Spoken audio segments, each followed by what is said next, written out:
Bienvenue sur la chaîne ActuBuzz TVR. Comme tu as pu le voir dans le titre de la vidéo, Isabeau prend la parole premièrement pour parler de son amitié qu'elle a avec Vivi et répond à toutes les critiques qu'elle a eues. Et malgré que toutes les deux aient Ilan comme ex en commun, elles ne s'en veulent pas.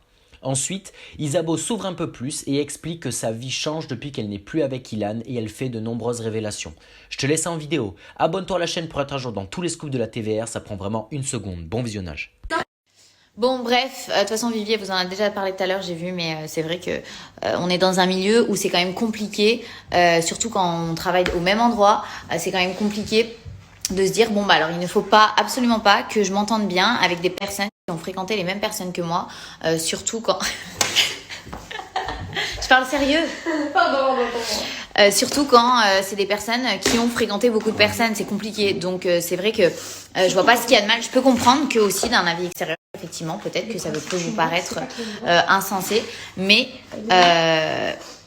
je veux dire, nous c'est quelque chose qu'on doit accepter, qu'on n'a pas le choix. Sinon, ça veut dire qu'on n'a pas d'amis, on n'a pas le droit de s'entendre avec des personnes, et que ça veut dire que là, dans la maison, Vivier va être à l'autre bout de la maison, moi à l'autre bout, on se calcule pas, et ça met une mauvaise ambiance dans la maison, alors qu'on s'entend bien. Au final, c'est une fille qui est très gentille, on rigole, on s'entend très bien, donc on va pas se priver juste pour ça.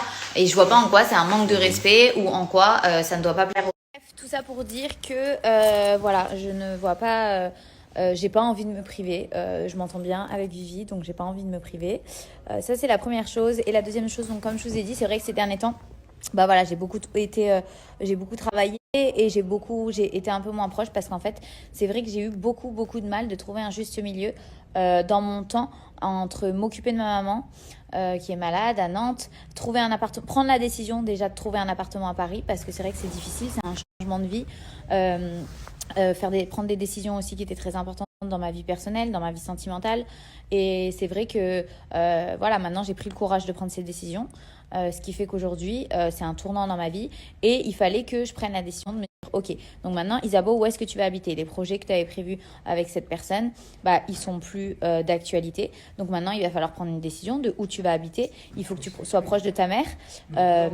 Forcément, je pense qu'on a tous vécu ça. C'est dur quand on est dans une relation de se dire ok, là il y a une décision à prendre. C'est difficile, ça fait peur, parce qu'on se dit va falloir tout recommencer à zéro, mais ça fait peur d'être seule, ça fait peur il y a plein de peurs, surtout moi je suis comme ça. Et c'est vrai que voilà, c'est pour ça que j'ai été beaucoup moins transparente avec vous ces derniers temps sur ma vie perso, sur ma vie sentimentale, parce qu'en fait même moi j'avais pas réponse à mes questions, j'étais perdue, je savais pas ce qui était la bonne chose à faire.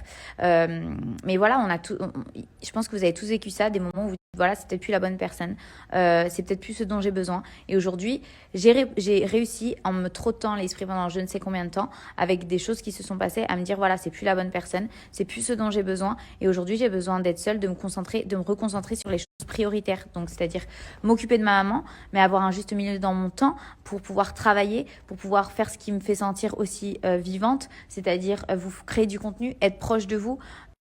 Oui, aujourd'hui, être proche de vous, c'est une priorité, parce que finalement, si j'ai la vie que j'ai aujourd'hui, si je peux me permettre d'être auprès de ma maman pour l'aider, c'est grâce à vous, c'est grâce à tout ce que vous m'apportez. Et c'est vrai que sans vous, bah, ça aurait pas été possible. J'aurais peut-être un travail où je suis au bureau et que du coup, j'aurais pas pu être auprès de ma maman. Donc ça, c'est une priorité. C'est une priorité. Je me dois de vous parler de tout ça, parce que je me dois d'être transparente avec vous, et je sais que vous, c'est la vie que j'ai choisie, et j'en suis très heureuse et j'en suis très fière. Donc voilà, aujourd'hui, j'ai réussi à prendre des décisions, et le mieux pour moi, c'est de penser à moi, de penser à mon travail, voilà, encore une fois, même si ça peut faire mal, ça peut faire peur. Aujourd'hui, j'ai entre guillemets plus peur.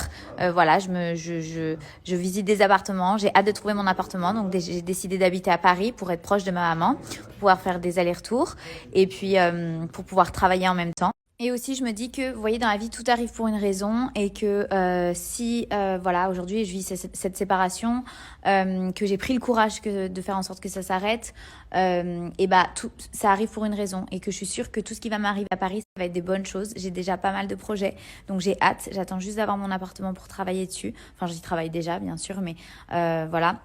Et surtout un gros projet, et j'espère que ça vous plaira. Je pense que ça va être prêt dans 2-3 mois, et ça, j'en ai tellement hâte. Et donc voilà, la morale de l'histoire, c'est que quand il y a des choses, parfois derrière les choses les plus difficiles, derrière les choses qui font peur, et ben il y a sûrement les plus belles choses après, et j'en suis sûre. Et dans un an, je me retournerai en me disant j'avais pris la bonne décision, et on en reparlera.